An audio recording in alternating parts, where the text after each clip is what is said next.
I'm Sean Arnold from Brave in the Attempt, sharing a previously recorded webinar. We're digging into using Class Dojo for remote learning. In truth, Class Dojo, not terribly complex. There's a lot of wonderful things it can do, but if you're not super duper tech savvy, this should be fine. But it's capable of a whole lot of things, yes, for in your classroom, but also for remote learning as well. Before we even get to that, let's just take a moment. It has been a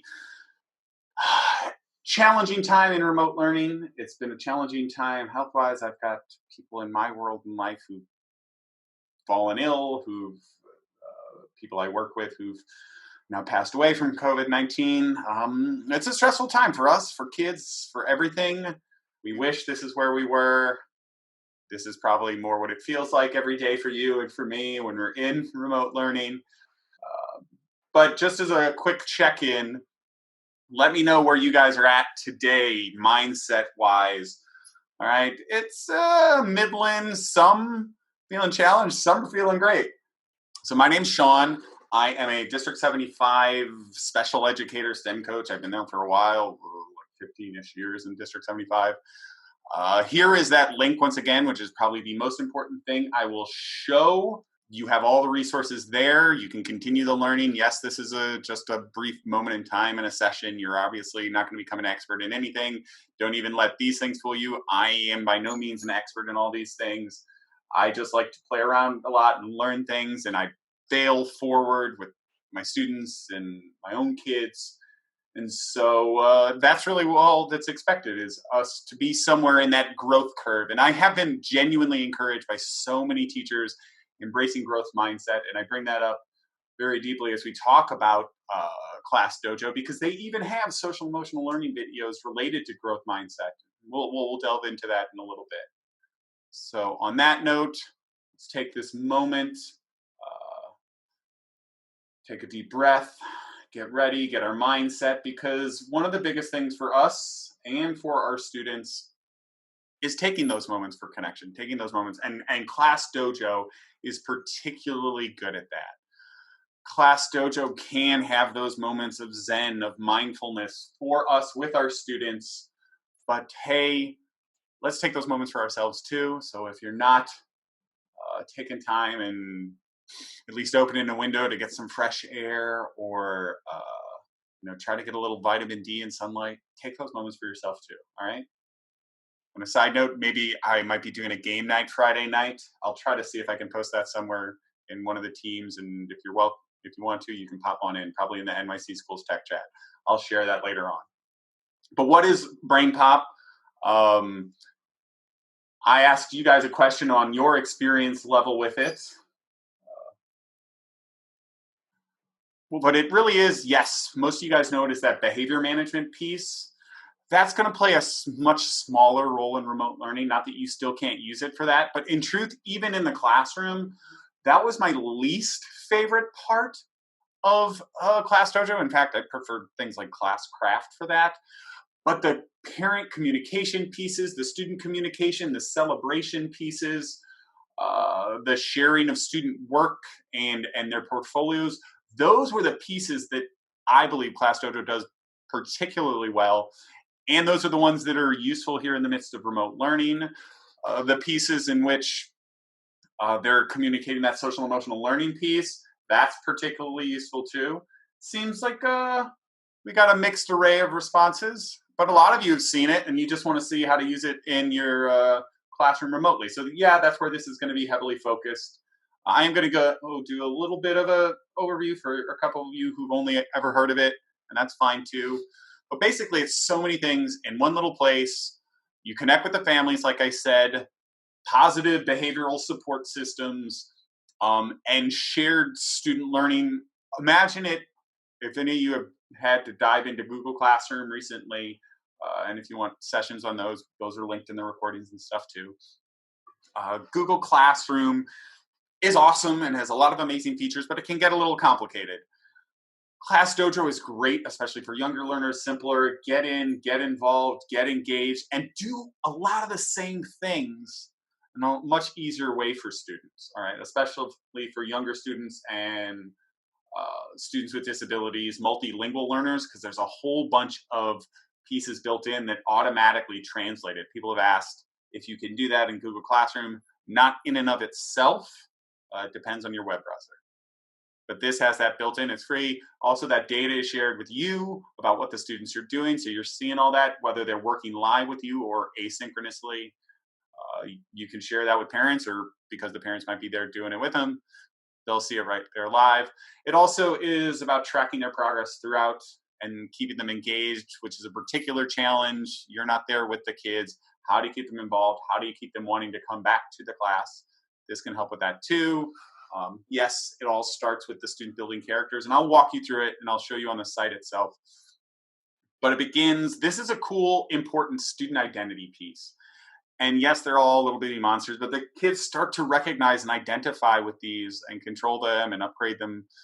And I really like the fact that it focuses on positive behaviors more than those negative punishments. Here's the other piece, those classroom connections to you and your family. There's a thing called a class story, which is basically events, photos, things that are going on class-wide. Again, Class Dojo is its own application. You don't have to download it and install it as an app through Google Play or through the Play Store. It is just a website that you can go to, and it makes it easy for you to continue that story of engagement. And it can be personalized for students or for the whole class. So also in Class Dojo, as I show you this, there's a messaging piece. So this is that big stay informed piece. Here's what's cool. It can link with text messages or with apps on a parent's phone. So it is an easier place. Emails get heavily logged. I put out a whole piece on why emails particularly have been overwhelming parents, as they get one from every single cluster teacher and 2 and 3 times a day. And it's just too much, and parents aren't tracking it along with all the personal and other emails that they're getting as they go along. This is a nice way and a space for them to understand and check what's going on for them, for their students, and everything that they need to know. Portfolios, I'll show you that in a little bit, but this is actually where you can track student work and even create assignments for students. So you don't even have to be linking your Class Dojo to a classroom if that's too hard for your students to get into. They can live and you can do it all right here. Yes, it's easy to log in. There's QR codes, or you can send a text code as a text message, or however you communicate it to parents. Or yes, those Google logins will work too. But it also allows parents to give you feedback and information on a two-way street. Separately, you can do school stories. I don't know if any of you are your school's administrator or tech person, Spock, but in addition to the class stories, if there's whole things that the whole school needs to know, we can send this information out easily now. And what's great about that is translated into over 35 languages right now. Awesome for our multilingual learners, from our learners from families where English is not their first language, and you don't have to do any work for this. When they first log in and you send those account info out, and they use that link, they can choose their language. So if they speak Espanol, if they speak Urdu, if they speak Chinese, boom, they're going to get it in their native language. There's instant feedback for the students, instant feedback for you. So yes, this is that behavior piece. I'm not going to spend a lot of time on that because that is essentially more for in-class than it is for online. But not to say that you can't manage and encourage students' behavior through it while they're still working remotely. I just think the other pieces are going to be more important for you. And it does align with PBIS and school programs. If you have particular ones that you're utilizing, you can go ahead and import that info. Here's the other piece. There's a whole toolkit with tons of tools in there. If you're setting up think, pair, shares or groups with your students, you can go ahead and put that into effect. I'll walk us through that. And here's one I'll show you. I'm going to take my headphones out so you can hear this. Mojo's class was presenting book reports on presidents.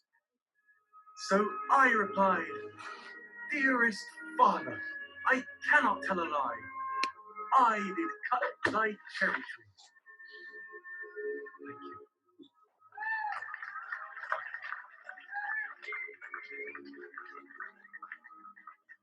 "You nailed it," exclaimed Mojo. "Thanks. You're next, Mr. Lincoln," said Katie. Mojo confidently walked to the front of the class. Mojo began. 77 years ago, our feathers, fathers. Some students snickered. All right.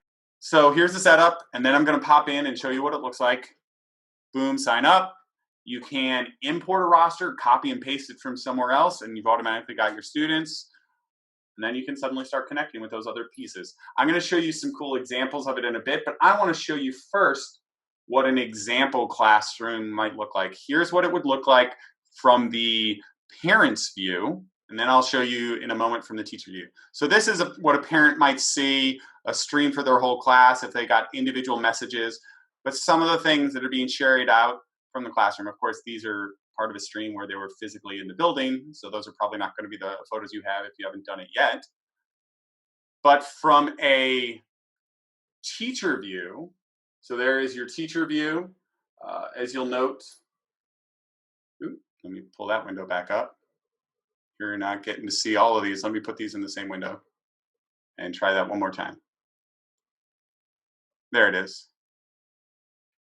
All right, so there is that teacher view. As you'll note in the teacher view, what is happening is that, let me pull that up, is that I get to see all of my students right off the bat in my class if you've already set up a class. If you haven't, here's how it starts. I can simply, when I first log in, start a new class, give it a name, you know, what grade level is it? Again, this is geared heavily more towards, elementary and students with disabilities. Now, this is an interesting point. This whole behavior piece, you can decide.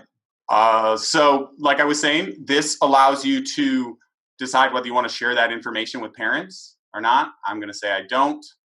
And then I can just start adding students. You can type it in manually, or you can copy and paste a whole list of students, or if you have a spreadsheet, pull them in that way as well. So if you've already got that student list, it's easy to copy and paste and bring it in there. I'm going to pop into this class though. Of course, I can go ahead and pick a student like Aiden. Maybe they were having a great online conversation. There they go, they get their points. Maybe Charles was being persistent in his work. Maybe Sean wasn't being as great, doing something that needs work. Maybe he was having some inappropriate language in our chat. Sorry, Sean. Now, what's interesting about all of that is, yes, I've already had those pre-made, but if, let's say, Lily, I want to add a new type of event, I can edit these skills. I can go ahead and add one, call it, let's change the picture, independence, or let's just go independent work. Maybe that's worth 3 points. All right, so now that's in there, my skills. I can also adjust the ones for needs work. So when I go then to one of these students that working hard, independent work, there it is, I can give her the points for that. Again, this is not the piece that I necessarily think you're going to be using as much in remote learning. This is based heavily more for stuff you're doing in your classroom, but it is still valuable. You still can encourage students with it. You can leave a note to yourself for Lily about something that she was doing. If that particular piece of independent work, and I want to leave a note and remind myself, she created a roller coaster in Minecraft. Just remind why she's getting it. All right. Also on this page where I'm looking at my students is this whole toolkit. I showed you that before. If you want to give specific directions to students to see, if you just need to create groups, a lot of these other ones you're probably not going to have a lot of use for online, like the noise meter or playing music in the background, but they are available to you there. When you're ready, though, after you've created that class, you can go ahead and invite parents for this class too. Here's what's really nice about it. Yes, you can put in emails, but you can also put in parent phone numbers. So if all you have is those parent phone numbers, that's fine, because they will be getting texts messages of what's happening for each of their kids. You can also decide if there are particular languages I want to send this out in. Now, when they set it up, it will be in their native language, but this initial message won't necessarily be in anything other than English. So if you decided I want this language to be in Spanish to certain parents, then I can go ahead and send that out in Spanish to them. And that's your first big connection point. All right. So that's basically the whole behavioral piece. These other parts up here that I'm about to go into, and I'm going to zoom in so you can see those better, portfolios, class story, messages. This is where the bulk of your remote learning stuff is going to happen. So let's just start with simple messages. I can go ahead and, if I've invited a student's parent, go ahead and send out individual messages to them. Those messages can take the form of images, they can take the form of text, and it will be translated to the native language. I'm not going to spend a lot of time on that simply because it looks similar to what happened in the class story. And this is when you're communicating for the whole class. So let me zoom out on that. You'll see here was a social emotional learning check-in maybe that you had with students, some videos that I posted for students, some information about trips. How that works is if I have an event like a SEL check-in, maybe I will schedule that for tomorrow morning at 9 a.m. and let me know how you feel. Again, once I create that, big pretty backgrounds, there it is for my students. Now here's what's also interesting. I can upload files from my computer if there's a document I need all the parents to have, if there's a particular picture or thing that's happened in class that I need them to see, or I can record something live. So I'm going to do this here right now. I can record a little message for my students. Hi guys, this has been a long week and I just want you to know thank you so much for all the great work you've been doing, and just keep it up and make sure that you check your individual portfolio messages for today. And just go ahead and post that. If I want to leave a message to go with it, I can. But it makes it really, really easy for you to go ahead and leave messages for your students. Teacher messages will be translated if they're text-based. Obviously, those video ones don't get translated to another language, but it does allow for closed captions, right? Those teacher individual messages to parents and the class story and portfolios do get translated into the native language that the people had put in, all right? Let's go ahead and go over to portfolios. Now, portfolios is this place where we start asking for student work. So if instead of simply asking how students are generally to the whole class, I might have created this activity where I asked students to sketch their mood. So this particular student, Aiden, drew their mood like this. I can go ahead and return it as a draft. I can go ahead and approve it. Once I click approve, now other students and parents can see it if they're following their child. I have complete control over what gets seen and what does not get seen, all right? Here is essentially where I can create those activities, and in a little bit, I'll show you how you can link all your students to your classroom. But this first activity will just make text, and I want them to tell me what exercise they did today. Boom, assign it to the class. And that'll be there for all the students to take part in. Here's a photo one. Take a picture of the exercise.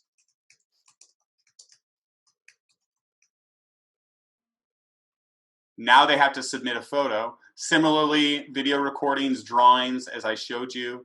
So if I go to a particular student, I can see this was a question I put forth. I want them to show me about fractions in using food that's in their homes. Some poetry they created at home, yeah, a little fridge poetry, and other photos and other texts that they can submit. They can submit entire documents. So that's a way you can basically have student feedback and work continuing through this process, all right? Videos and pictures can be sent through messages.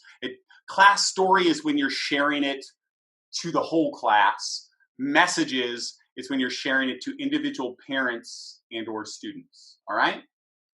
So yes, you can send things just to particular students. In Portfolio, I can go and add a post just, if I click on that student, just for Aiden. If I want to say, Aiden, you can take a break. You've been working too hard. And I can add a photo or file if I want with that. That'll only go to Aiden. That's not going to go to any other students, okay? Now, how do I get students to come into this? This is when I'm first in my class. Let's go ahead and go to it. There are these two areas up here, student login and invite parents. I showed you under invite parents how you can go ahead and put in their emails or phone numbers. But under student login, this isn't going to really work for you through remote learning. But yeah, you can display a QR code and have them join that way. But that's not going to really help you much. At home, individual student codes. And these are links. You can copy and paste wherever you put them. You can put them in a message that you send out to parents. Copy any of these codes, message it out to parents, either through Teams or through text message, whatever is your chosen method. And boom, it will automatically take them into their individual account. All right. So that's basically messages, story, portfolios. Like I said, when you're ready to invite those students initially in, you can go ahead and use those individual links. And next part is, here's a few teacher tips when you're doing it. I think like visual instructions for any of those, especially students with disabilities. This is a friend of mine, Brian, who teaches in South Korea, but he grew up here in New York City. Visual instructions, especially for the younger students, is key. So I wouldn't make most of it text. If you can put it in images as much as possible, that's beneficial. Here are a few options, a few ideas for you. If you're in the Pear Deck, you can go ahead and underline or circle the ones you think you might use. I highly recommend these read alouds, especially right now for literacy.